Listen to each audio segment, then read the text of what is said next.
Hi guys, it's Angela from the App Brewery, and in this lesson, we're going to deep dive into how exactly does the internet actually work? Because here's this thing that we use every single day, and we completely take it for granted. So before we start developing awesome websites and web apps for people to access through the internet, it's really important that we understand the fundamentals of how the internet actually works. So what exactly is the internet? Well, a lot of people think of it as a cloud, something that's hanging around in the sky. It's super complex, super difficult to understand. But actually, that's not it at all. The internet is really simple. All it is just a long piece of wire. And the wire connects different computers to each other. So you might have one computer that's in Seattle and another computer that's in London, and they can talk to each other and transfer data through this giant wire. Now, some of these computers attached to the internet have a very special job. They have to be online 24/7, ready to serve you all of the data and the files that you are requesting when you try to access websites. And the computers that are doing that job, we would call a server. And the computers that any user would use to access the internet is called a client. Now, you can imagine a web server as a giant library that's open 24/7. And you can go in there at any hour of the day and request, I want to see Google's homepage, or I want to see the latest post on TechCrunch.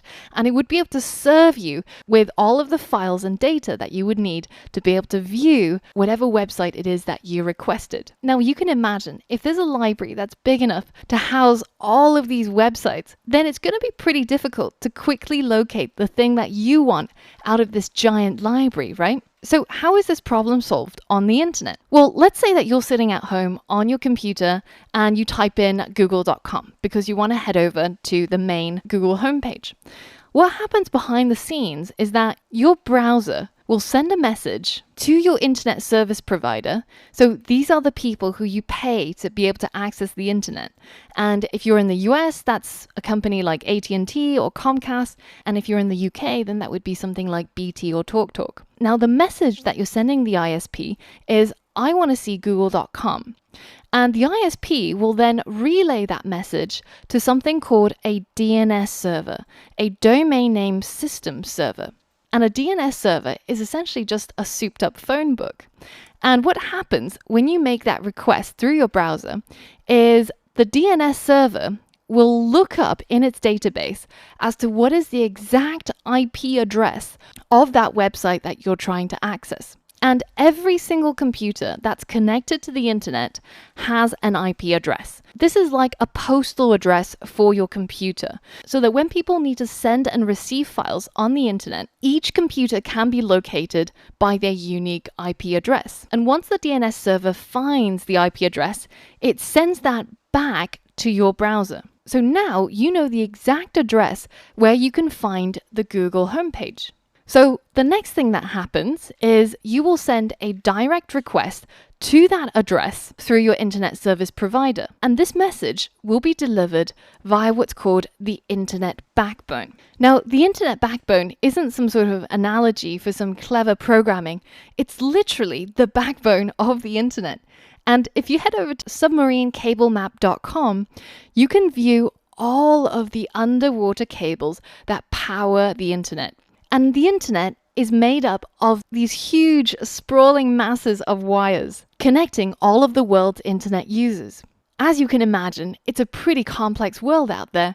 Now, if I'm sitting in London and I want to see a website that's hosted in the United States, then my browser would have to make a request that goes through one of these cables under the Atlantic Ocean in order to reach the United States. And once that computer has received my request, they'll send back all of the relevant data again through these giant cables.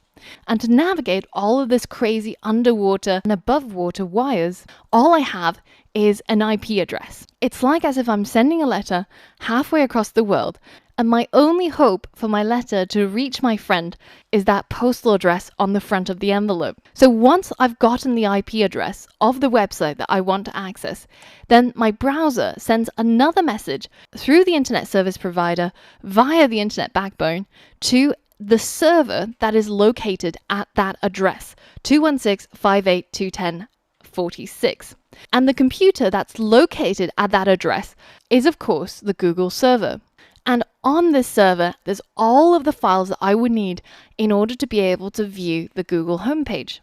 So the server then sends all of those files back to me through the internet backbone, and I get to see the Google homepage in my browser. And all of that happens in a matter of milliseconds. And just to imagine the journey that my data has gone on, traveling through the world thousands of times per day.